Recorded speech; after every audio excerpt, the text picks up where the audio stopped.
1757. The air above Bengal is as thick as the smoke of oil lamps. The earth trembles under the boots.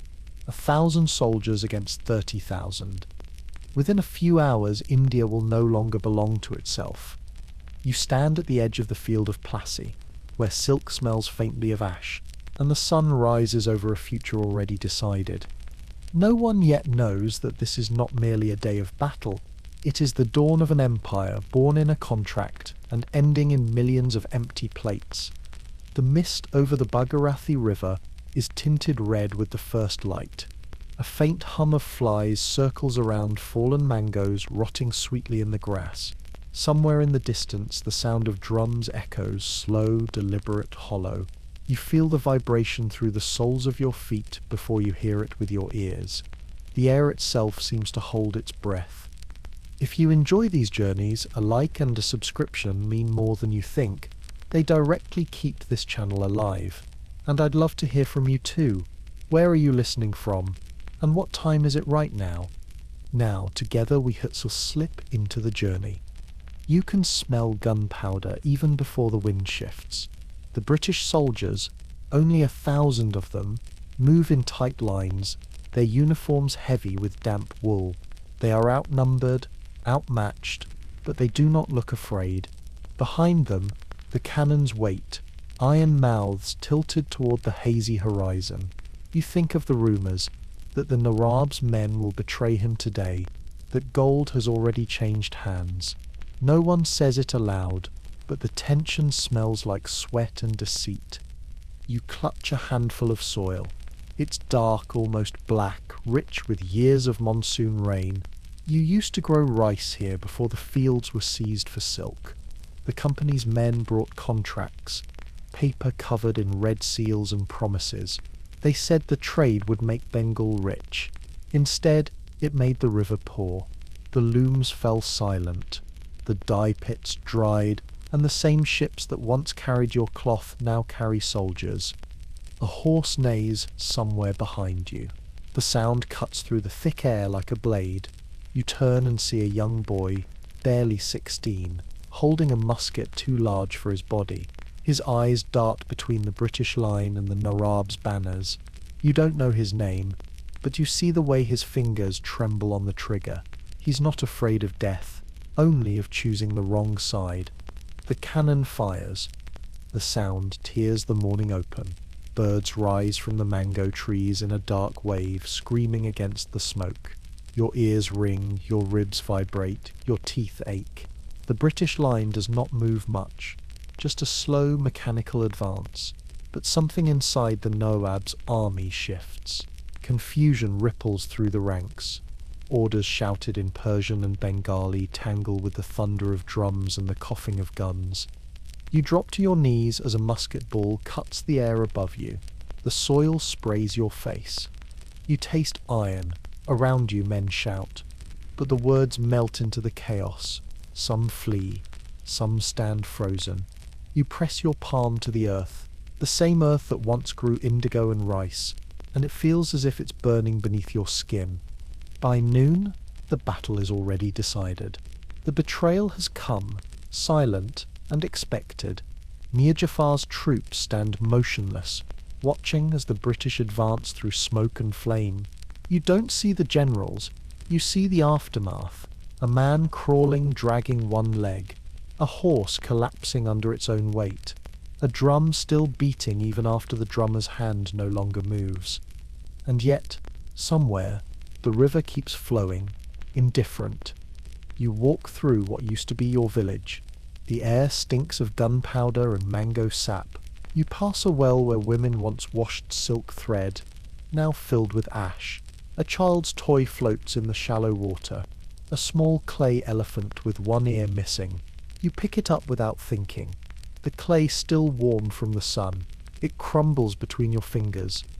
By dusk, the British flag rises over Plassey. You don't see it clearly, but you hear the sound. The faint cheer of foreign throats, the rustle of silk uniforms. It's a quiet kind of victory, almost polite. They call it a battle, but you know it's a transaction. One kingdom traded for another. The British East India Company, now owns not just Bengal but the right to decide what hunger means. They say it will bring prosperity. They say it's the will of progress. But as you walk home through the charred fields, progress feels like ash in your throat. You see men lighting lamps in empty houses, gestures of habit, not hope. You see cows wandering untethered through ruined gardens. You see the horizon swallowed by smoke, and above it all the same golden sun, calm, detached, eternal. A letter will be written tonight. It will say that the victory at Plassey was swift, decisive, almost bloodless. It will be sent to London, where men in powdered wigs will nod approvingly over maps they've never walked upon. They will call it the beginning of order, the end of chaos. They won't mention the smell of burning silk, or the cries that echoed through the mango groves. They won't mention that the soil itself seemed to shudder. Years from now, merchants will speak of this day as a triumph of commerce, the moment when trade became empire. They will not speak of the famine that followed, or the looms that fell silent, or the mothers who buried thread instead of children, because the ground was too hard to dig. You lie down near the riverbank. The mist returns, thicker now, like a blanket drawn over the dead. The battle is over, but your pulse still drums in your ears. Somewhere, a conch shell sounds, a prayer for the lost, for those who never had the luxury of choice. If you close your eyes, you can still feel the tremor in the ground, the echo of marching boots that will not stop for 2 centuries. You think of the empire being born, not in fire, but in paper, ink, and silence. And as the night falls, you understand the strange mercy of darkness. It hides the flag. The war ends, but the silence it leaves behind is louder than cannon fire. The smell of burnt powder lingers for weeks. The fields near Plassey lie trampled and grey, yet merchants arrive before the grass grows back. They come not with swords, but with contracts. You stand among them, one threadbare tunic among fine coats. The company men write in English. You can't read their letters, but you understand their rhythm. Every signature means another piece of life you will never own again. They say it is business. They say the company will bring stability. But you notice their eyes when they speak of silk. Not rice, not wheat, not people. Silk. You used to weave. Your father before you, and his father before him. Silk was not work. It was devotion, fingers learning to breathe with the thread, the loom singing like a heart.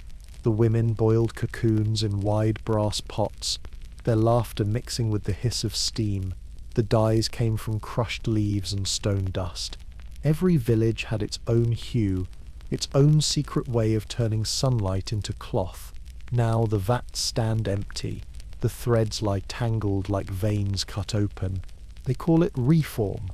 The company wants uniform patterns, perfect texture, predictable prices. You are told what to weave, how to weave, when to deliver. Taxes rise. Middlemen multiply. The silk no longer belongs to the weavers, only to the ledgers. You run your fingers along a length of white fabric stretched for drying. It is smooth, lifeless, too perfect, like a face without breath. One morning, a rumour spreads through the bazaar. A man in Dhaka has had his thumbs cut off.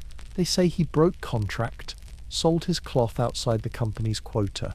No one knows if it's true, but the rumour alone is enough. When you work the loom now, your hands tremble, not from fear of failure, but from fear of being too good. The village changes. Children no longer play near the dye vats. The wells grow shallow. The soil dries. Traders who once came from across the river now carry British cloth, cheaper, paler, faster to make. They say it's progress. You hold the imported fabric up to the light and see through it. Flimsy, cold, soulless, yet it floods the markets. And people buy it because hunger cannot tell the difference between tradition and survival. Your wife keeps the old patterns hidden in a jar, swirls of indigo and crimson scribbled on palm leaves. For later, she whispers. But later never comes. The overseer walks through the alleys each week, counting the bolts, marking the names. The mark beside your name is faint this time, but next week it could be heavier. He smells of clove and ink. His smile polite. He calls you partner. At night you sit outside the house, spinning stray silk fibers into thread. The moon catches them, turns them silver. The air tastes of dust and dye. Somewhere, a bullock cart creaks under the weight of raw silk being taken to Calcutta. You can almost see the river glinting under starlight, the artery of trade. Ships wait there, tall and pale as ghosts, their sails ready to swallow the wind and carry Bengal's wealth into another world. You think of what happens to the silk after it leaves your hands. You imagine it crossing the black water, travelling to London, to markets where ladies in powdered wigs drape it across their shoulders and call it exotic. You picture them touching it, your silk, and smiling, never once wondering whose hands bled for that softness. Sometimes the overseers speak of Manchester, a place where looms are made of iron and never rest. They talk about it as if it were a living creature, a great steel god that eats cotton and breathes smoke. The more they speak, the clearer it becomes you are no longer a craftsman but an offering. The rains come late that year. When they finally arrive, the river overflows, flooding the workshops. You wade through waist-deep water to save the bolts of cloth, but most are ruined. The dye runs like blood into the current. The next morning, when the sun rises, the water gleams red, blue, and violet, the colours of your vanished trade. The company sends no help. Instead, they send new contracts, longer ones, written in heavier paper. The taxes remain, the debt deepens. You sell your wife silver anklets to buy thread. You sell your loom's wooden frame for grain. One by one, the sounds that once defined your village disappear. The rhythmic clack of looms, the singing of the dye women, the whistle of traders crossing the river. In their place comes the hum of silence.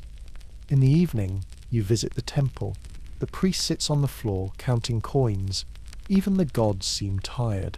You light a small lamp and watch the flame tremble in the wind. The walls are stained with soot and old offerings. A child beside you asks why the silk no longer shines the way it used to. You don't know how to answer. A few years later, a British officer arrives to inspect production. His name is Mr. Dalton. You learn it because he likes to hear it spoken aloud. He moves through the village with a notebook and a gentle frown. He writes about efficiency, losses, improvements. You can tell he believes he's doing good. His hands are soft. They've never held a loom. He picks up a bolt of your silk, nods approvingly and says, "Splendid work, my man." He does not notice the blood beneath your nails. That night you dream of the old days, your father singing as he wove, your mother's hands red from dye, the sound of rain tapping the roof while silk dried in the corner. You wake before dawn to the crack of a whip outside. A man is being punished for missing his quota. You don't open the door, you only sit in the dark, listening. As the years pass, the village forgets its own patterns. Children born after Plassey cannot imagine a world where silk was sacred. They speak in fragments of two languages, one of command, one of obedience. And yet, sometimes when you spin the thread at night, you hear the old song again, faint, ghostly, almost lost beneath the hum of the company's world. It is said that by 1810 Bengal's textile industry had collapsed by more than 80%. Records suggest the British called it market adjustment. Letters from the time mention nothing of the weavers, only the numbers, the profits, the tonnage of silk exported to England. One evening, when the last of your thread runs out, you walk to the river. The water is black, sluggish. You dip your hand into it, expecting the coolness of current, but it feels warm, as if the river itself has a fever. You watch a piece of white cloth float by, the final remnant of someone's labour, perhaps yours. It drifts away until it's just a pale dot on the surface, swallowed by distance. You whisper a prayer, not for salvation but for memory, that somewhere, in some future you will never see, someone might remember the feel of real silk, the kind that still breathed. The years slide by like a river changing course. The silk villages vanish from maps, replaced by ports and counting houses. The company grows hungrier, its reach stretching from the coast to the desert, from the tea hills to the salt flats. Trade becomes law, and salt, something once taken for granted, like breath, becomes a weapon. You wake to a horizon that shimmers with heat. The air smells sharp, metallic, almost clean, but there is nothing clean about this place. You walk barefoot over crusted earth, where the sea has retreated and left its bones behind. Salt crystals glitter beneath your feet, like shards of broken mirrors. They cut your skin, but you barely feel it anymore. You and your neighbours have come to gather what you can. The tide brings salt, and salt brings life, or it used to. Now it belongs to the company. A tax on every handful, a guard at every path. You fill your basket quickly, quietly, before the patrol arrives. The wind carries the faint jingle of bayonets, the muffled sound of hooves. You know their rhythm. You know how long you have before they see you. Once, salt was sacred. You remember your mother blessing the morning meal with a pinch of it, saying, "No one should eat without it, not even the gods." Now it is contraband. In the distance you can see the great warehouses where the British store their stock. The walls are white as bone, blinding in the sun. The salt inside those walls will be weighed, stamped, and sold back to you. Your own earth, your own sea, measured and priced in someone else's language. A man beside you, old and thin, straightens slowly. He says nothing, only looks at the horizon, where the air trembles above the sand. His lips are cracked white with salt. He used to be a fisherman before the tax came. Now he sells his nets for food. You can still see the outline of the sea on his skin. Darkened hands, pale wrists where the rope used to rest. When the guards arrive, they don't shout. They've learned it's easier to let fear do the talking. You drop your basket and stand still. The captain, a tall man with sunburned cheeks, inspects the ground. His voice is clipped, bored. You know the law. His words fall heavy, like stones into dry earth. He takes the salt, scatters it into the wind, and moves on. The old man beside you coughs once, a sound halfway between laughter and surrender. The dust swallows it whole. Later you return to your hut by the estuary. The air inside smells of fish oil and damp straw. Your wife grinds coarse grain with trembling hands. There is no salt left, only the memory of its taste. You dip your finger into the pot and lick it. Bitter, empty. She watches you, her face unreadable. You do not speak. Words are too expensive now. At night, the tide creeps back in, silent as sleep. You sit on the shore, watching the phosphorescent waves lick the salt pans.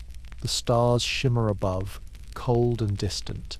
You wonder if they look the same over London, the city that grows fat from this trade. You imagine its streets paved with cobblestones slick from rain, its markets glowing with glass lamps. You picture the merchants sipping soup, tossing grains of your salt into it without thought, without gratitude. The records say that by 1835, the British salt monopoly controlled almost every grain in India. The laws made it illegal for locals to produce their own. A matter of order, they called it. But order tastes like hunger.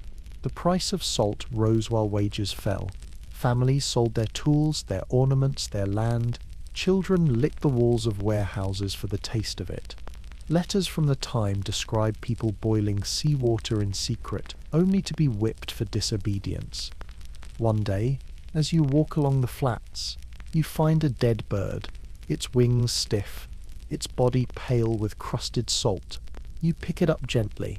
It weighs almost nothing. For a moment, you envy it. You bury it near the shore, marking the grave with a single white stone. The salt will claim it soon, as it claims everything. Weeks pass. The rains refuse to come. The wells shrink into shadows.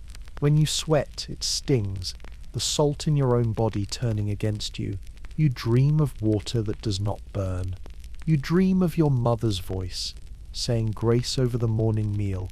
But when you wake, There is only the sound of the tide whispering against the stones, mocking in its rhythm.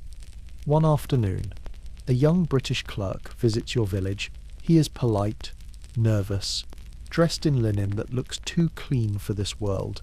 He carries a small book filled with notes. He asks how much salt you consume each month, how many dependents you have, how far you travel to buy it. You answer softly, eyes lowered. He thanks you and moves on. Later you see him vomiting by the roadside, unable to bear the heat. You almost feel sorry for him. Almost. The clerk's report will travel to Calcutta, then to London. It will speak of increased compliance and improved efficiency. It will not mention the graves near the flats, or the cracked feet of the gatherers, or the quiet way your wife breathes at night, shallow, careful, as if afraid of using up the air. One evening, the horizon darkens with storm clouds. You hope for rain, but when it comes it's brief, a feverish drizzle that stings like acid. The ground drinks it greedily, leaving nothing for the wells. The air smells of wet salt and despair. You go outside and lift your face to the sky, mouth open, tasting the sour water. For a moment, you imagine it's enough. That night, you dream again, this time of a table made of stone, covered in food. A hand reaches across it, pale and jeweled, sprinkling salt over roasted meat. You try to speak, to ask for a grain, but your mouth produces only dust. The dream fades with the dawn. Years later, stories spread of a man far to the west, a thin, quiet figure who walks for miles along the coast, scooping salt from the sea in open defiance of the empire. They say his name is Gandhi. You are too old to follow him. But when you hear the story, something inside you stirs. A small, dry laugh escapes your throat.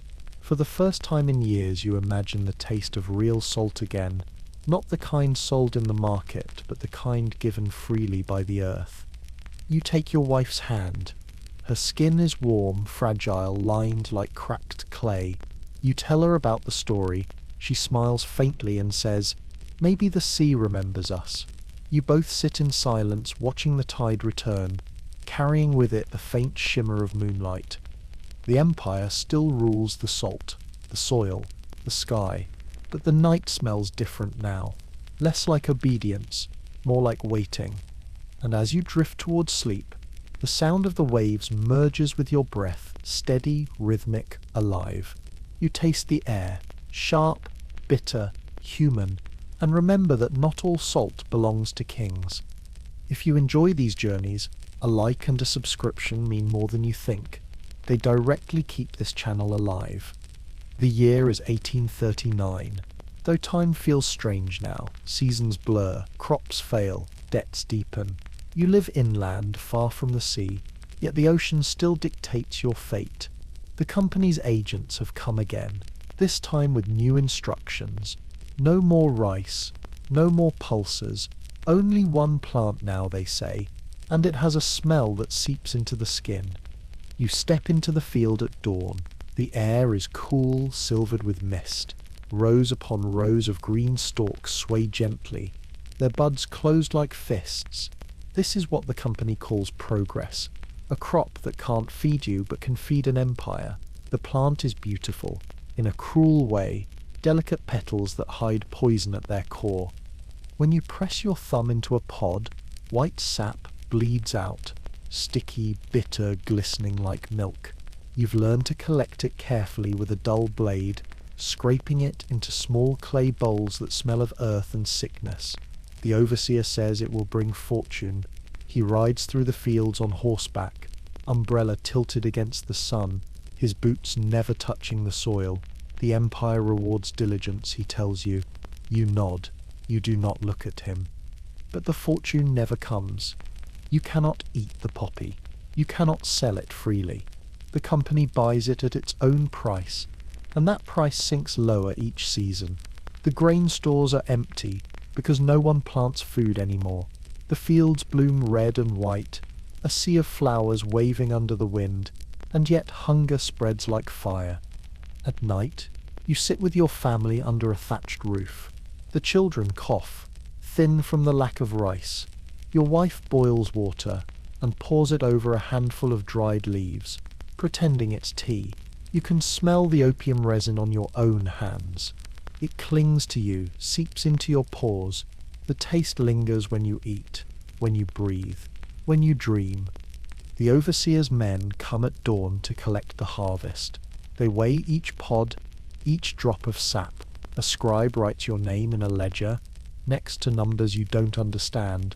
One of the guards spits into the dust. The scribe's quill scratches like an insect.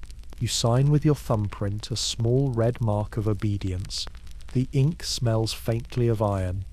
You've heard whispers of where the opium goes. Ships take it downriver, through Calcutta, across the sea to China. They say it is medicine, that it calms the nerves and clears the mind. But others say it ruins men, turns them hollow-eyed and lost. The Chinese emperor has tried to stop it, burning the warehouses, seizing the chests. The company calls that interference. The British Navy calls it war. You wonder if any of them, the officers, the merchants, the men who sip gin in London clubs, know what opium smells like when it's still fresh, sticky, raw. You wonder if they can imagine the silence of a village that grows poison for a living. The rain comes late again. When it does, it's too much at once. The fields flood, and the poppy pods burst, spilling their milky tears into the mud. The overseer is furious. He reduces your payment. You sell your last blanket for food, but there is no food to buy, only grain imported from England at prices you could never pay. One evening, a traveller stops by your village. He carries strange news. The British are fighting a war in China, all because the Chinese no longer want their opium. You laugh, a short, dry sound. You imagine soldiers sailing across the world to defend the trade that starves you. They fight, the traveller says, to keep the market open. Your neighbour, a quiet man with 3 children, dies that winter. Starvation, the priest says. But you know it was despair. The company still demands payment for his harvest. His widow signs her name with shaking hands. She will plant poppy next season, because she has no choice. You walk through the village one morning and see the old silk workshop, the one your father used to run, now a storage house for opium resin. The same walls that once smelled of dye and laughter now reek of decay. The barrels are sealed with wax and rope. A guard sits at the door, rifle across his knees. He doesn't speak. The hum of flies fills the air. Sometimes the guards smoke the opium themselves. You've seen them lying under the banyan tree, eyes glazed, lips slightly parted. They look peaceful, almost holy. You wonder what they dream of, perhaps green fields or rain, or a world where no one owes anyone anything. In your dreams you see your own field bloom again. But the flowers have faces. Each petal carries an eye, each stem a mouth whispering in English. You wake drenched in sweat, the sound of wind in the poppies still hissing in your ears. Letters from the time say that by 1850, opium made up more than half of Bengal's export revenue. The company's fortunes soared. London's docks filled with silver from China. Yet the villages here emptied. The famine years deepened. Some records mention protests. Farmers refusing to sow. The British called them disturbances. They sent soldiers. One morning, a new order arrives. The price per chest will drop again. The overseer calls it necessary adjustment. You call it theft. When he turns away, you spit into the earth. It sizzles in the sun. That afternoon you find a pod gone bad. Soft, rotting, leaking a dark brown liquid that smells sweet and wrong. You watch ants swarm over it. For a moment you feel envy. At least they can eat. The days blur together. The fields, once full of colour, now feel like an ocean of ghosts. Every stalk is a debt, every flower a wound. You move through it as if in a trance, knife in hand, slicing open pods that bleed the same way each morning. The sound of your blade is steady, a small rhythm against the wind. A child's laughter cuts through the stillness.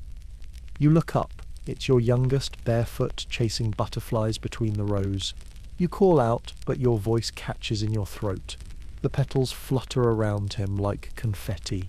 For a heartbeat, the field looks beautiful again, bright, alive, unreal. Then you remember what it is. You remember what it means. By dusk, the child sleeps against your chest, breathing softly. You run your fingers through his hair, sticky with dust and sweat. You wonder if he will live long enough to see a crop that feeds him. You look toward the horizon, where the sun sinks behind the smoke from the drying sheds. The air is heavy with the smell of resin and rot. You think of the Chinese harbours burning, of silver flowing back to London, of kings and clerks who have never seen the soil they own. The poppies glow faintly in the dying light, their sap hardening into darkness. You close your eyes and whisper to the night, not in prayer but in surrender. When the wind shifts, you can almost hear it. A low hum that could be the sound of insects, or perhaps the distant sea, or perhaps the earth itself, mourning what it has been forced to grow. You first hear it before you ever see it. A strange metallic cry rolling across the plain, like thunder chained to wheels. The sound shakes the morning air, rattles the birds from the trees, and startles the cattle into stillness. You've never heard anything like it. A whistle that doesn't fade, iron that breathes. The children run toward it, shouting, laughing, not knowing that they are greeting a new god. The railway has come. The company calls it the triumph of civilization, the veins of empire spreading across the subcontinent. You've seen the posters nailed to the walls of the post office, drawings of proud locomotives steaming through lush valleys, the promise of connection and progress. But when you walk to the edge of the worksite, the first thing you notice isn't progress. It's dust. It hangs in the air like punishment, filling your mouth, your eyes, your lungs. Men dig trenches that cut through rice fields. They swing hammers under the sun until their shoulders gleam with sweat. You are among them now, earning wages measured in handfuls of grain. Iron rails gleam in piles nearby, waiting to be laid across the land like open scars. British engineers bark orders from horseback, their faces shaded by pith helmets. Translators shout the words again in Hindi, then Bengali, then Urdu until everyone understands the command, if not the meaning. The first time you touch a rail, it burns your palms. Sun-heated, heavy, foreign. It takes 6 men to lift one. You wonder what kind of journey demands such weight. When it falls into place, the sound echoes through your bones. Clang, clang. Each strike of the hammer is a new line drawn across the earth, dividing one life from another. You see it happening already. The railway brings strangers, traders, soldiers, missionaries, thieves. The old paths vanish beneath gravel and steel. Villages that once faced each other now stare across a track they cannot cross. Cows refuse to walk near it. They sense something you don't yet understand. By evening, the air smells of tar and sweat. A foreman hands you a small tin cup of tea. Bitter, boiled too long. You drink it slowly, watching the horizon shimmer with heat. In the distance, a new engine waits under a canvas tarp, its brass fittings glinting like treasure. The British men circle it reverently, like priests before an altar. They call it the Calcutta Star. One of them says it will make the journey from Calcutta to Delhi in days instead of weeks. Another replies that soon all of India will be within reach. You think, within whose reach? At night, you return home with blackened hands. Your wife rubs oil into your shoulders, silent, careful not to look at the blisters. Your children ask what the noise was today, that scream of iron. You tell them it's the voice of the empire, learning to speak through your soil. They laugh, not knowing how true that is. Weeks pass.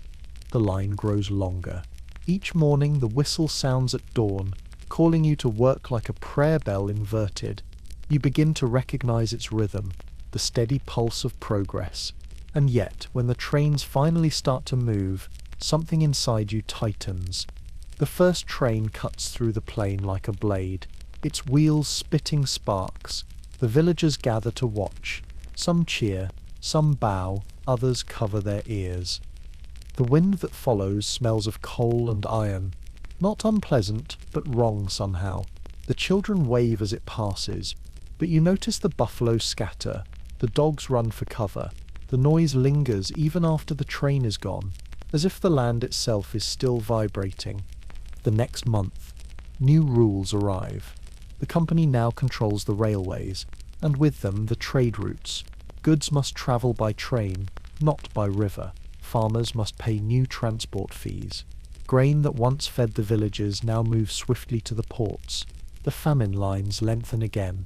You can see the pattern repeating. Silk, salt, opium, now steel. Every miracle the empire brings comes at the price of someone's hunger. Still, you keep working. What else can you do? The pay is small but steady, and your children need to eat. You learn to listen to the engine's breath, to anticipate its sigh before it stops. The sound of its pistons becomes almost human, like a tired chest breathing in and out. Sometimes when you walk beside the track, you feel as though it's alive, an enormous creature sleeping in the dust, dreaming of distance. The British engineers speak proudly of connection. They say the trains will unite India, make it modern, but you notice how the compartments are built. The first class for Europeans, the second for officers, the third for merchants. You and your kind ride last, in wooden cars without windows, the smoke pouring in through the cracks. You cough through every mile. The journey that was supposed to unite instead teaches separation more perfectly than any law. One evening you take the train home for the first time. The ticket costs more than your week's wages, but curiosity wins. Inside the car, bodies pressed together. Workers, traders, mothers clutching infants. The floor is sticky with spilled tea. The air hums with murmured prayers. As the engine jolts forward, your heart lurches. The ground moves. The world blurs. You watch the trees rush past faster than you thought possible. It feels like flying and falling at once. At a small station near Patna, the train stops for water. You step onto the platform and see a British officer drinking from a porcelain cup while his servant fans him. Nearby, a group of local porters drink from a single clay pot passed hand to hand. You look at both scenes at once. Same water, same thirst, two worlds divided by distance no track can close. When the train moves again, the night has fallen. The moon reflects off the rails, twin silver lines vanishing into the dark. You rest your head against the wooden wall and listen to the heartbeat of the machine. It feels endless, unstoppable, a promise and a warning all at once. Letters from that decade say that by 1870 over 9,000 miles of railway ran across India. The British boasted of progress, of speed, of unity, but the grain shipments always left faster than the relief trains ever arrived. Famine spread along the same tracks that carried wealth away. Even the dead travelled by rail now, coffins marked with chalk, bound for distant towns. One day you stand by the line as another train passes. This one carries soldiers, red uniforms, rifles gleaming. They're heading north, you're told, to crush a rebellion. The faces behind the bars look young, almost kind. One soldier tosses you a coin as they pass. You catch it. It bears the Queen's profile, smooth, cold, unknowable. You hold it until it warms in your palm, then throw it into the dust. Your son, now grown, joins the railway too. He works as a porter, running alongside the cars, loading freight until his feet bleed. He tells you it's better than the fields. Maybe it is, but you see the same tired look in his eyes, the same weariness that the engine seems to breathe. One morning, a derailment occurs near your village. You rush to the site. The cars lie twisted, wheels upturned, smoke rising like incense. You see mangled metal, broken wood, a man's hat caught in the thorns. The British engineers stand apart, discussing compensation and logistics. No one mentions the names of the dead. You pick up a piece of bent rail. It's still warm, pulsing faintly, as though remembering its power. That night, the whistle blows again, long, mournful, echoing across the plain. You lie awake, counting the seconds between each cry. The sound feels eternal now, woven into the night air. You realize the railway will outlive you, your children, perhaps even the empire itself. It will stay, a monument to movement and control. You close your eyes and imagine the tracks from above, shining lines crossing rivers, forests, villages, slicing the country into pieces. They call it connection. You know it's division. And still, somewhere deep inside, you can't help but listen for the whistle, the sound of iron longing for distance.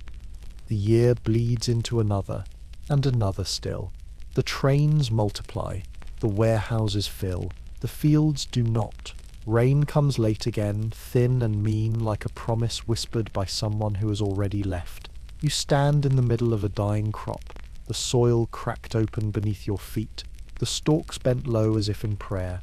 The air smells of dust and smoke, the smell of a country holding its breath. You can hear the rumble of trains far away, like thunder beyond the horizon. They carry grain, tons of it, away from this land, bound for the ports and the ships and the faraway markets of London. You imagine the sound of each wheel as a heartbeat draining from the earth. The company says the railways are for efficiency, for progress, for trade, but every mile of track feels like another artery cut. You remember when famine used to mean the gods were angry. People would pray, fast, wait for rain. Now it's the market that decides who eats and who doesn't. And the market has no gods, only ledgers. The official word is scarcity. The newspapers printed in Calcutta call it temporary distress. The clerks write that the harvest failed because of weather, not because of law. But you know better. You know the truth by the sound of your wife's stomach when she sleeps, the hollow rasp of a body burning itself for warmth. You walk to the post office at dusk.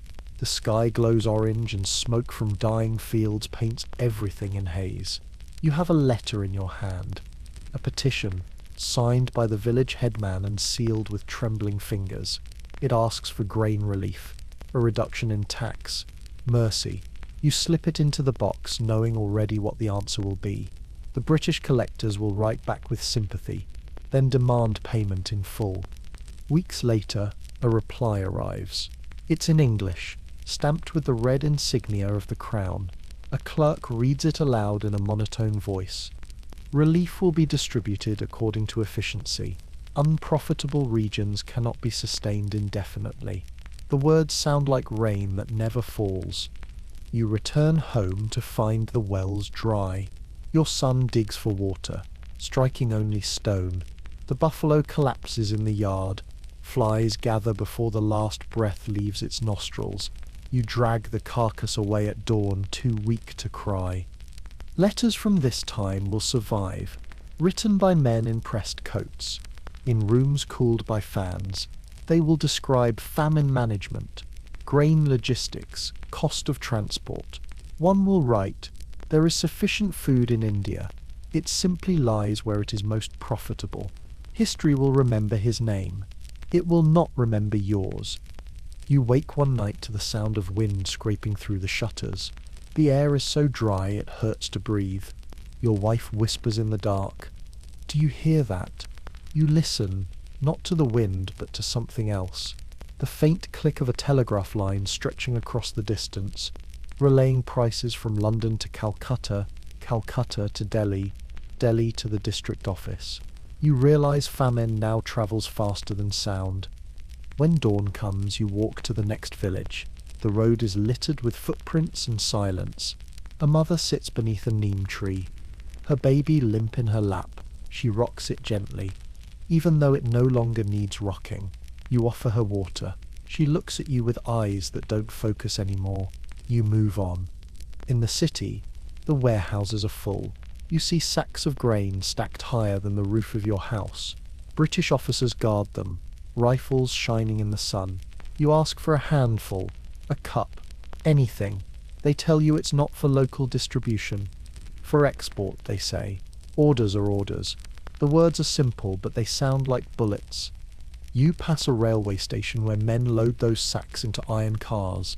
The air hums with the sound of shovels, curses, coughing. The station master keeps a ledger, each page a careful list of numbers and names. He looks proud, efficient. You wonder if he's noticed the people dying on the platform just outside his office. In the evening, a missionary hands you a small pamphlet. It says, "God tests the faithful." You nod politely, though you're not sure who's being tested, the hungry or the ones who feed on hunger. The famine spreads like fire. Villages empty, roads fill with silence. The British call it migration, you call it loss. Families leave everything behind, the looms, the pots, even their ancestors' ashes. You see them walking along the rail lines, following the tracks as if they lead to salvation. Some never reach the next station. The records will say that 10 million died. The numbers are neat, easy to print, easier to forget. But you know the truth lives in smaller sounds. The way children stop crying when there's nothing left to cry for. The way the earth groans when another pyre burns. One afternoon, a cart stops outside your hut. A British official steps down, his face pale with exhaustion. His name is Mr. Green. He's younger than you expected. He offers you a coin and asks to see your field. You take him. He surveys the barren ground, nodding as if confirming a theory. Tragic, he says softly, but unavoidable. You look at his clean hands, at the polished leather of his boots. You want to ask him if hunger ever touches him in his sleep. Instead, you say nothing. That night, a windstorm rises. Dust swirls through the hut like smoke. You light a lamp and hold it steady. The flame bends, trembles, nearly dies. For a moment you see your own reflection in the glass. Hollow cheeks, cracked lips, eyes older than your body. You think of the letter you sent, the one that vanished into the bureaucracy. You wonder how many such letters exist now, floating between offices, unopened, unread, each one a whisper swallowed by empire. Somewhere in London, an economist will later write that famine was the natural outcome of poor agricultural practice. He will never see the fields. He will never touch the soil, but his words will become law. In your final letter, the one you never send, you write to no one in particular. There is enough food here to feed the dead and the living both, but the trains move only in one direction. Perhaps in another world, grain travels toward hunger instead of away from it. You fold the letter carefully, place it inside a clay jar, and bury it beneath the neem tree behind your house. Maybe someday when the rains return, someone will dig it up. Maybe they'll read it and understand. The sky glows faintly that night, not with stars but with fire. In the distance, warehouses burn. Some say rebels did it, others say lightning. You don't care. For the first time in months, you smell roasted grain in the air. You close your eyes and imagine the earth exhaling, as if relieved to be finally free of what it could not protect.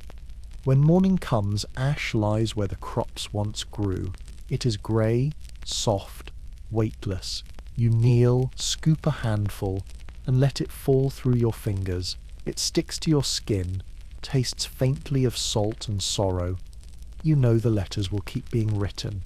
New names, new signatures, new ways to say the same thing. But as the wind rises and scatters the ash across the fields, you think maybe, just maybe, the earth is writing back. The year is 1857. The air feels different. Heavier, charged, restless. You can taste it in the dust that clings to your tongue, in the way people speak in half sentences and glances instead of words. The markets hum with a strange tension. The cows grow skittish. Even the crows seem quieter. Something is building beneath the surface, and everyone knows it, though no one dares to name it aloud. You are a sepoy now, a soldier of the Bengal army. You wear a red coat that never fits quite right and carry a rifle stamped with the insignia of the East India Company. They pay you less than the British soldiers, though you fight in the same sun, march the same miles, bleed the same colour.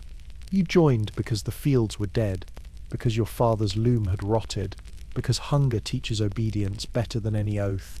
But lately the obedience feels thin.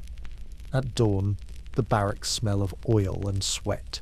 You stand in line as the sergeant walks past inspecting rifles. He says the new cartridges come greased, easier to load. Someone whispers that the grease is made from cow fat, and pig fat too. The rumour spreads like wind in dry grass. For Hindus, the cow is sacred. For Muslims, the pig is defilement. The cartridge must be bitten open with the teeth. You imagine the taste of forbidden flesh mixing with gunpowder on your tongue. The officers laugh off the rumour, call it superstition, but the whisper grows teeth. You see it in the eyes of the men beside you, their silence sharper than any blade. The army is built on ritual, obedience, cleanliness, respect. And now even the act of firing a gun feels like betrayal. One evening, a soldier named Mangal Pandey stands in the parade ground, rifle in hand, his face pale with fever and fury. You're there among hundreds. As he raises the gun toward the British officer, the shot cracks through the air, echoing like thunder. The officer falls, the crowd scatters, and the world begins to tilt. Later they'll say it was madness, that he acted alone. But you know the truth. The fire had been smouldering for years, and Pandey was simply the first spark. Within weeks the rebellion spreads. Barracks burn in Meerut, Delhi, Kanpur. You desert your post and join the others. Men who were farmers, weavers, servants. Some carry muskets, others scythes. You fight not for a flag, not for vengeance, but for breath, for the right to live without bending your back for someone else's coin. Delhi becomes a heartbeat of chaos. The old Mughal city stirs again, its walls trembling with the roar of voices. You stand in the courtyard of the Red Fort, staring at the tattered banners flapping above the minarets. The last Mughal emperor Bahadur Shah Zafar sits on his throne again, old, frail, bewildered. The poets call it destiny, the soldiers call it hope. You just call it impossible. The streets are filled with smoke and shouting. British regiments retreat, then return with fire. The sky burns the colour of rust. You run through alleys lined with broken idols, the smell of gunpowder mixed with sandalwood and blood. The dead lie where they fell, uncounted. The living move like shadows, half mad with hunger and rage. There's a moment, brief, unreal, when you believe you might win. The British flee Delhi for a day. The flag of the old empire rises again above the fort. The city hums with prayers and drums and disbelief. You find yourself smiling for the first time in years.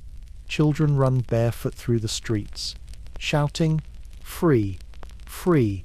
But freedom is a short flame. It burns bright and dies fast. The British return with cannons, ships, reinforcements. They shell the city for days. The smoke doesn't rise, it settles, thick and black, sinking into your lungs. You hide in a half-collapsed house, your rifle empty, your stomach hollow. You hear the cries outside, mercy, water. Then the gunfire answers. When the shooting stops, the silence feels louder than battle. You walk through Delhi's ruins. The markets are gone, the temples shattered. Crows peck at the remains of men and horses alike. A British soldier passes you without a glance. You don't move, you don't breathe. Later you see bodies hung from trees, others tied to cannons and blown apart. Order, they call it. Some letters from that year still exist. They describe restoration of discipline, necessary punishment. One officer writes to his wife in England, "We gave them no quarter. The earth itself seemed to drink them." He adds a line about the weather being unusually fine. The rebellion collapses in pieces. Delhi, Kanpur, Lucknow, all falling like dominoes. The company dissolves. The crown takes direct control. Queen Victoria becomes Empress of India. And London celebrates with fireworks. They call it the beginning of a new age. But to you it feels like an old wound reopened. You wander the countryside afterward, unarmed, nameless. The villages are quieter than before. Many are gone entirely, burned, emptied, erased. You stop at one that still stands. Children stare at your tattered uniform. The The red coat turned brown with dust. An old woman offers you water. She says her sons never came back from Delhi. You nod, unable to answer. At night you sit beside a dying fire. The air smells of rain but gives none. You think of the men who fought beside you, their faces blurred by memory. You wonder if the Empire will ever remember them, or if it will only remember the rebellion as a line in a history book. Mutiny, they'll call it, a word that shrinks a revolution into a footnote.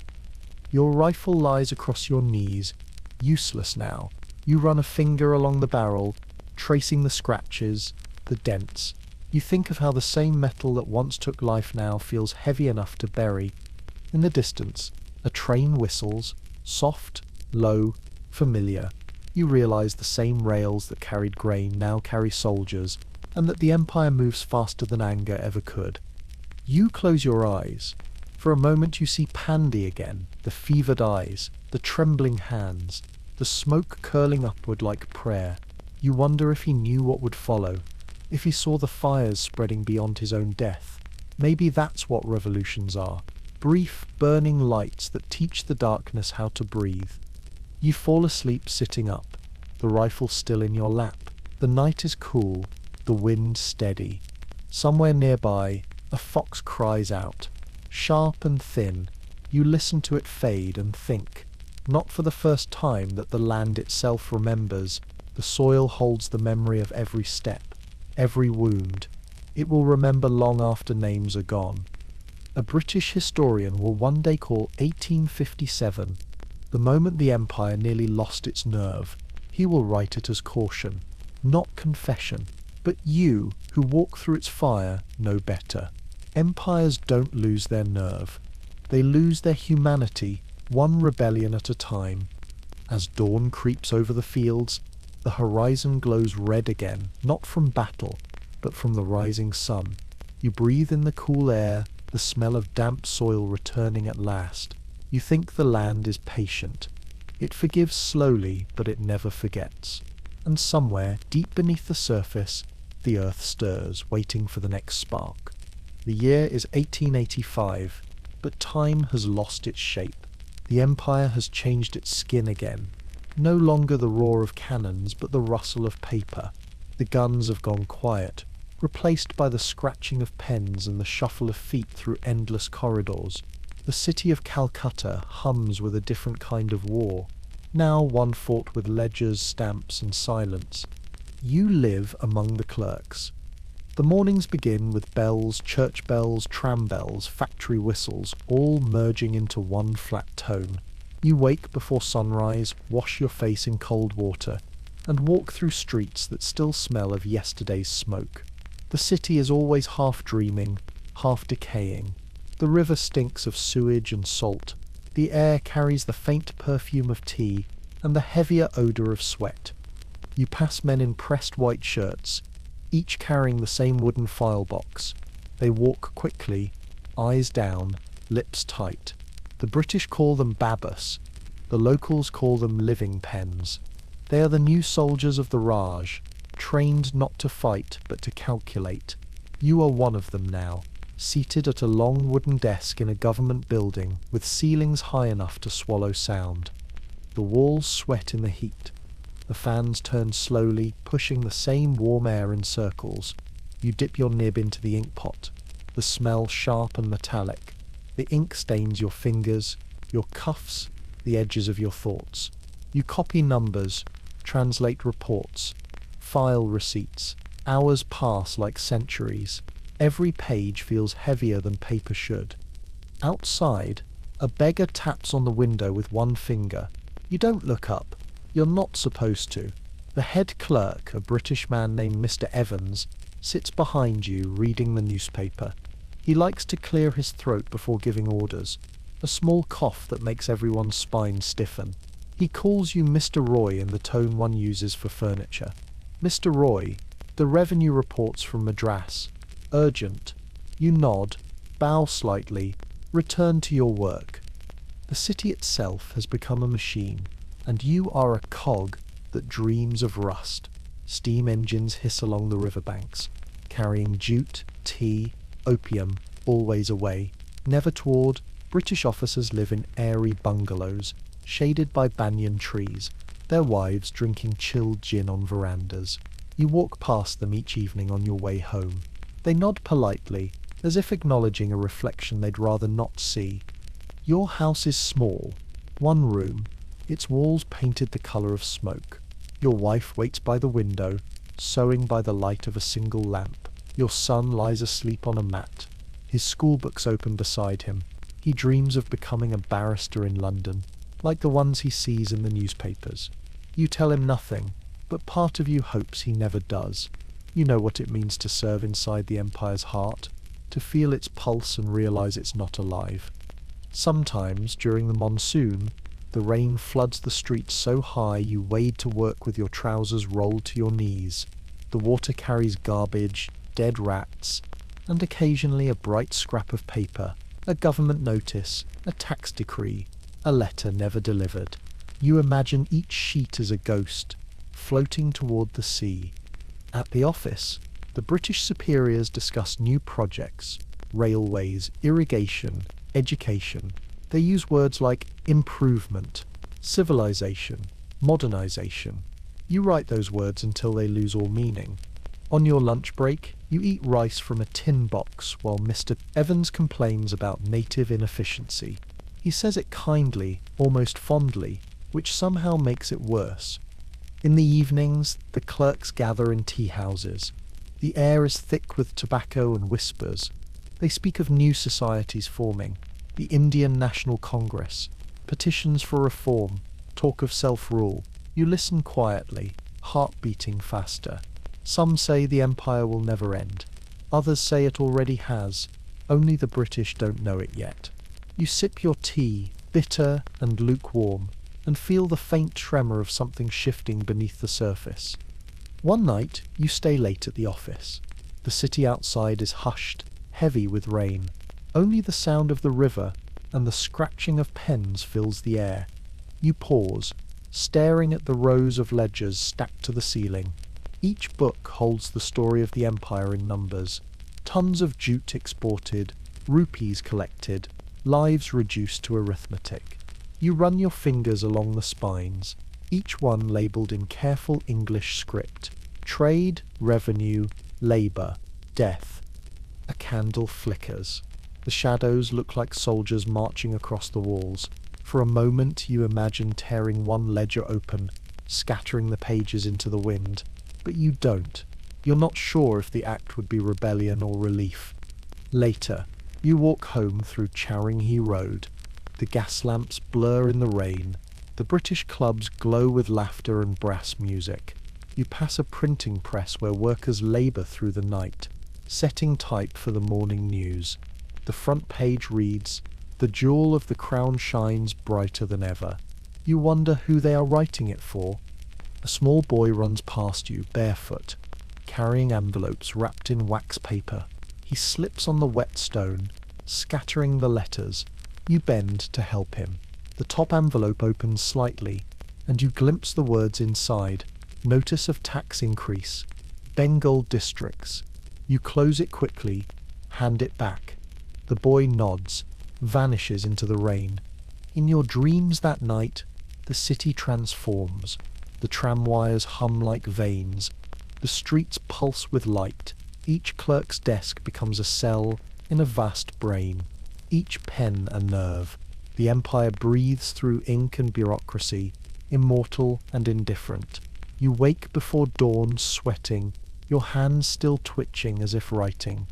A few months later, rumours spread that Queen Victoria herself has sent a proclamation of equality, justice for all her subjects, Indian and British alike. The newspapers print her words in elegant script. We hold ourselves bound to the natives of our Indian territories by the same obligation of duty, which bind us to all our other subjects. You read it aloud to your wife. She smiles faintly. "Does that mean less tax?" she asks. You laugh, though nothing is funny. Years slip past like pages turning. You grow slower, quieter.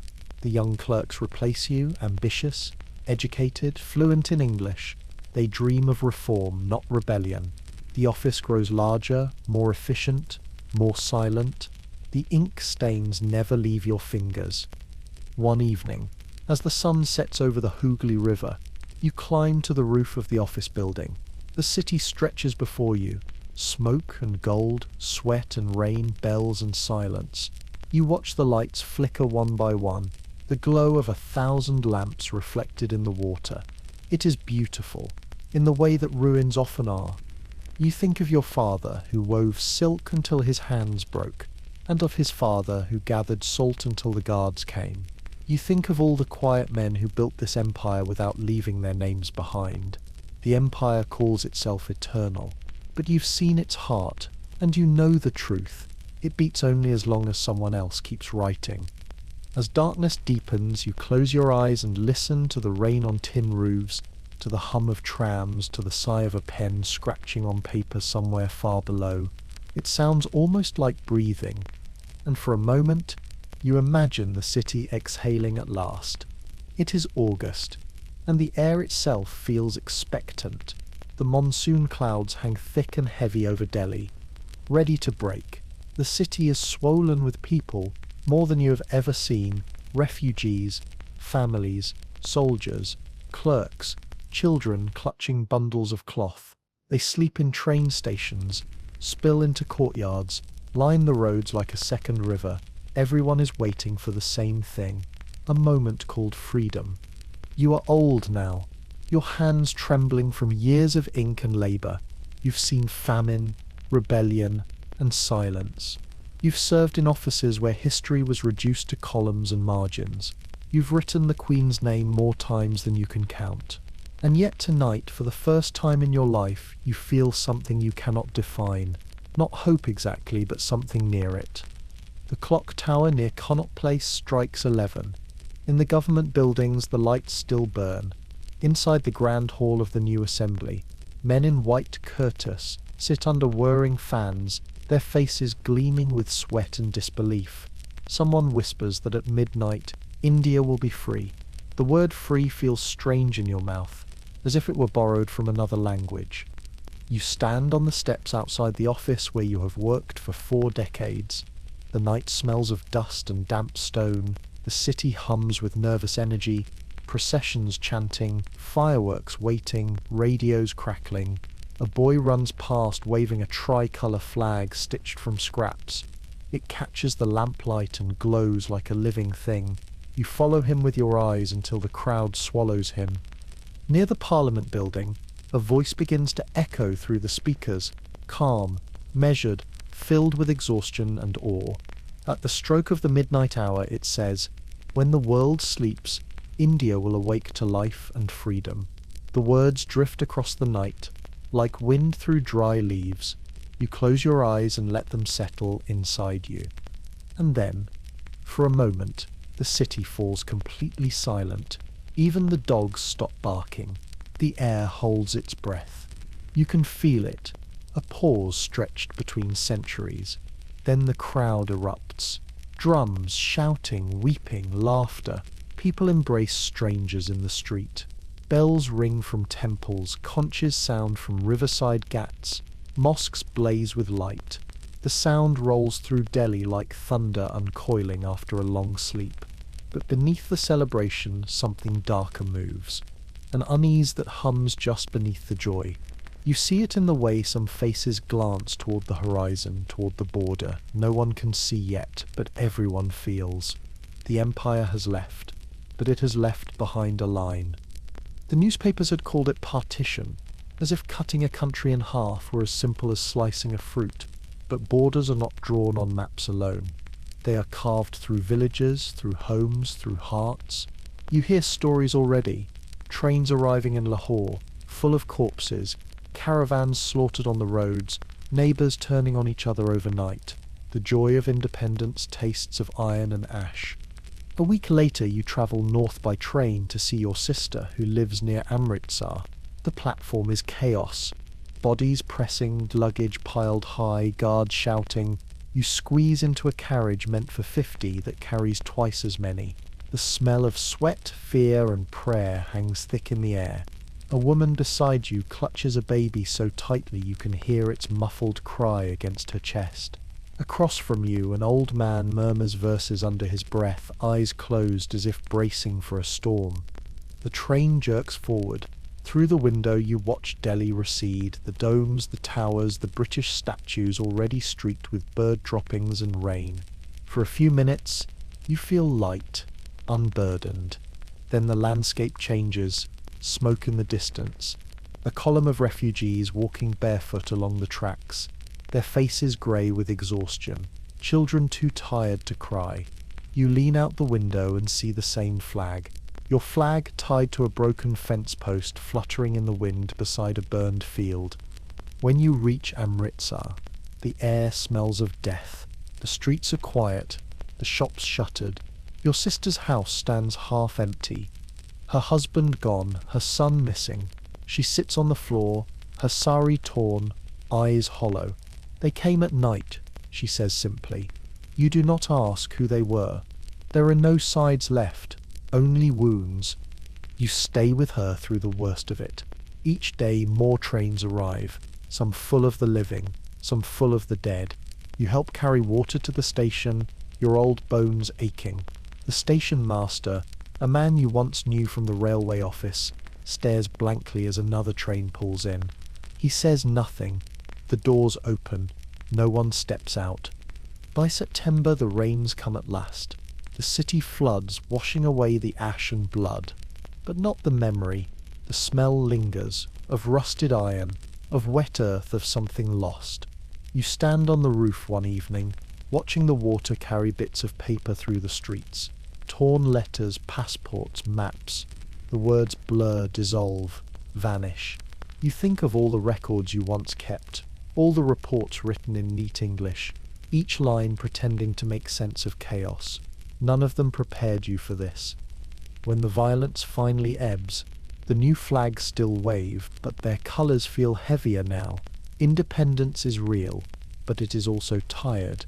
You see leaders arguing in the papers about constitution, unity, reform. You no longer believe in clean beginnings.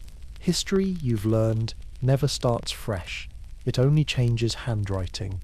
A few weeks later, you travel back to Delhi. The train is slower this time, as if uncertain of its own direction. The fields along the way are green again. Children wave as the cars pass, their faces smudged with dust. In one village, you see people rebuilding a burned temple with bare hands. Someone has painted on its half-charred wall, "We are still here." You reach the city by evening. The air is cool, the sky violet.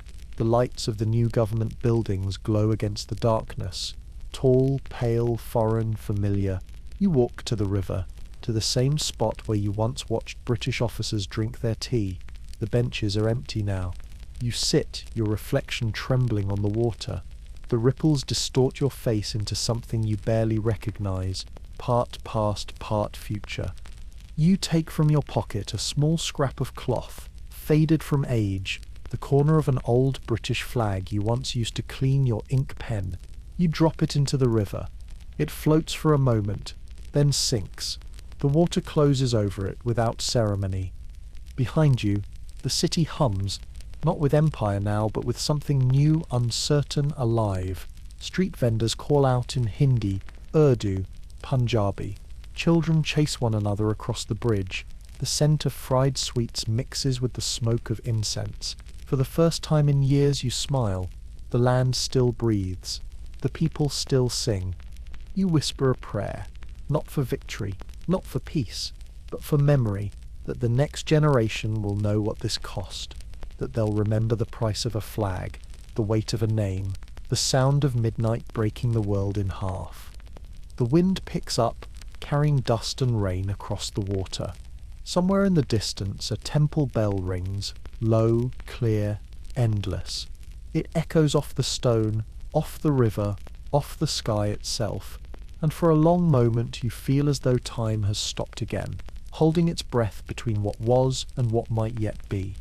You close your eyes, you listen, you breathe, and when you open them, the dawn has come again. If you enjoy these journeys, a like and a subscription mean more than you think. They directly keep this channel alive, and I'd love to hear from you too. Where are you listening from? And what time is it right now? Morning spreads like watered milk across the sky, thin and pale. You walk through a field gone fallow for a season, maybe two. The stubble scratches your ankles. A train sighs in the distance, slow now, almost gentle, as if relearning how to breathe without orders. You pause and listen to the quiet between the wheels. The quiet feels new. You live in a small house at the edge of a town that did not exist before partition. The lanes run at odd angles, stitched together by hurried hands. Refugees turned neighbours. Neighbours turned family. You sweep the threshold each dawn, pushing dust into little hills that crumble at the first breath of wind. The smell of wet earth lingers from last night's rain. It clings to your shirt, to your hair, to the bowl you lift for tea. A child rehearses the alphabet in the courtyard next door. R for apple, B for ball, English letters floating over brick and bougainvillea. You smile despite yourself. The empire leaves, and yet its words stay behind, soft ghosts hiding in schoolbooks. Your own son teaches now, chalking maps onto a slate that still carries the faint outline of an old border drawn by another hand. He says the new constitution promises justice, liberty, equality. You nod. You have learned to hear promises the way you hear thunder, beautiful, dangerous, far away. At the market, vendors call out in 3 languages, sometimes 4. Hindi rustles against Urdu. Bengali curls around both. Punjabi arrives like a drumbeat. You buy lentils by the cup instead of the sack, then linger at a stall where a man sells old coins. Your fingers find one stamped with a crowned profile. You weigh it on your palm. It feels heavier than a memory should. The coin seller shrugs and says, "People melt them into bangles." You imagine a wrist wearing a past that once crushed it. Rain begins again by afternoon, thin, persistent. The gutters chatter.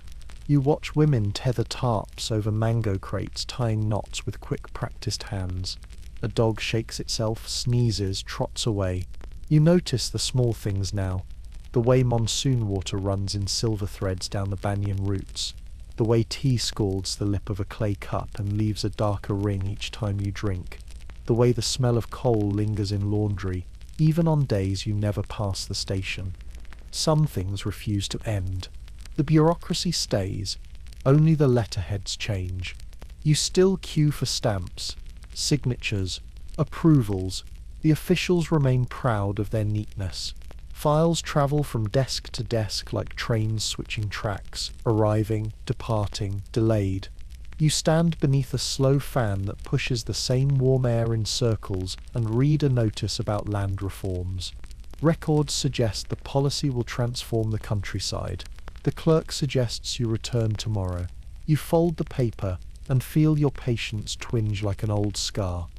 On certain evenings, the town hall hosts speeches. You sit on the floor among shoeless men, listening to words rise and fall like kites.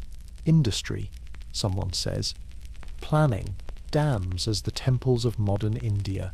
You picture concrete poured into riverbeds that once flooded your childhood lanes.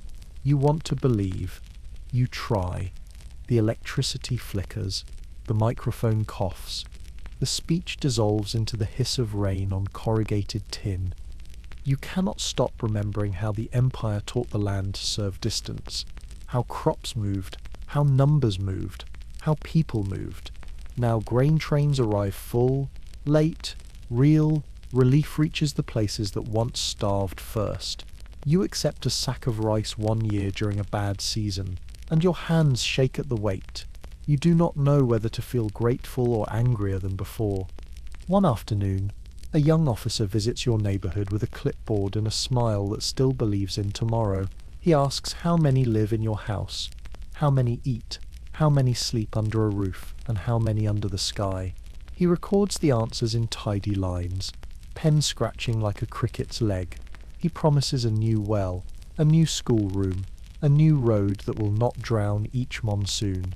You watch him leave, shoes spotless after 3 lanes of mud. You hope he returns with more than paper. Letters hint that these surveys build a country out of facts. Your bones hint that countries stand or fall on kindness and grain. You walk sometimes to the old rail bridge. The river talks to itself, swollen and brown, carrying silt and secrets.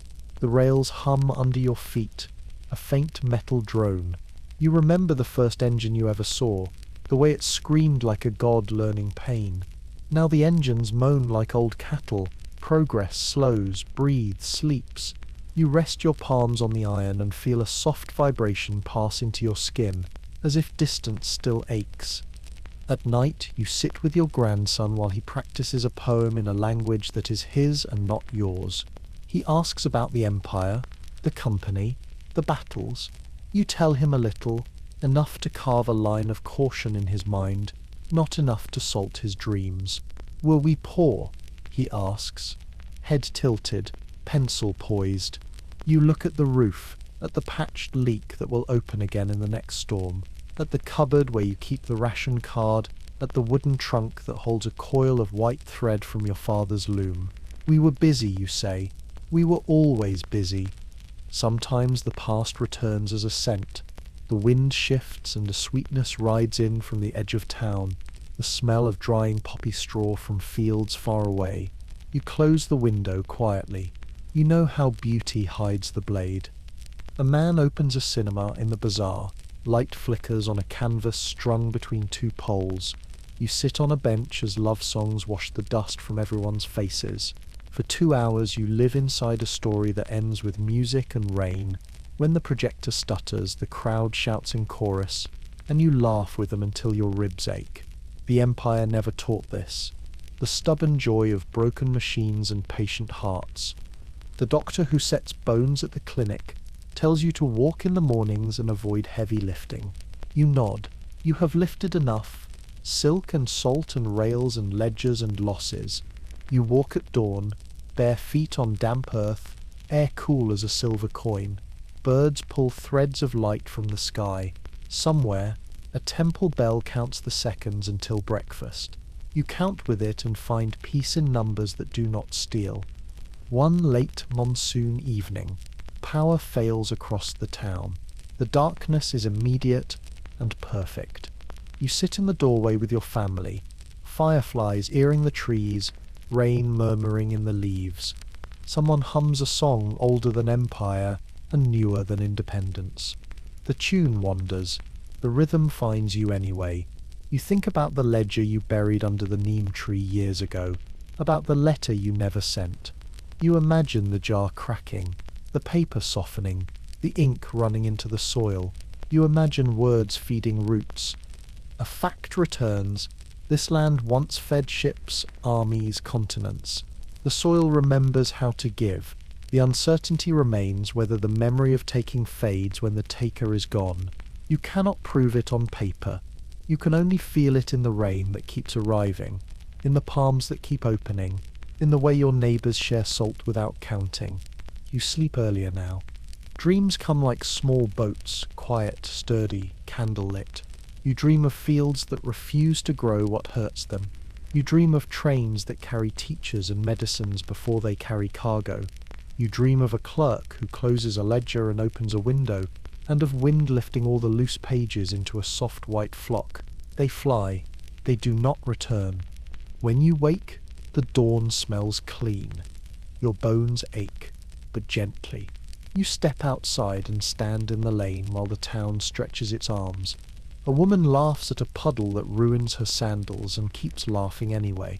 A boy tosses a ball made of rags and string. The tea seller wipes his cups with an old towel that once hung in an office with a British clock. The clock lies in a drawer now, unwound, forgiven. You tip your face to the sky. Rain kisses your eyelids, your cheeks, the edge of your mouth. You taste the world, and it tastes like water, not wages. The empire is gone. The country is unfinished. You breathe. You stay. You are safe now. The door stands open to a soft breathing night, and the old rails have quieted to a distant thought.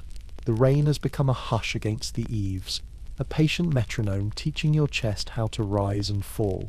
Every hard room you walk through, The counting houses, the barracks, the stations fades to a charcoal outline, then to mist, then to nothing at all. Let the ground take the weight of your footsteps back. Let the river keep the coin you dropped. Let the fields close over the scars of rails and taxes and quotas. The soil knows how to smooth itself, how to grow small green things where iron once insisted. You do not have to insist anymore. You only have to breathe. The smells soften. Wet leaves, warm clay, a hint of tea cooling somewhere beyond the wall. Your hands, ink-stained in memory, feel clean and light, palms open to the night air. Your jaw loosens. Your tongue forgets the taste of dust. Your eyes grow heavy, pleasant, velvet heavy, as if a kind hand lowers the day from your shoulders. Somewhere, a train calls once, low and far, and in that sound there is no command, no summons, only distance being kind to itself. Somewhere, a bell answers, a single clear tone that neither begins nor ends. The two sounds drift apart like swallows at dusk, and silence folds up the sky behind them. You are safe now. That world recedes into rain and ash and green, each step you took dissolving into softer ground. The rooms of the past lock themselves gently and place the keys where you will never need them. A warm bed holds your outline. The page turns by itself and the ink refuses to stain. Breath by breath, the edges blur. The lamp dims, the air cools. The night settles its hand across your brow and smooths every line to calm. That world fades behind you. Sweet dreams.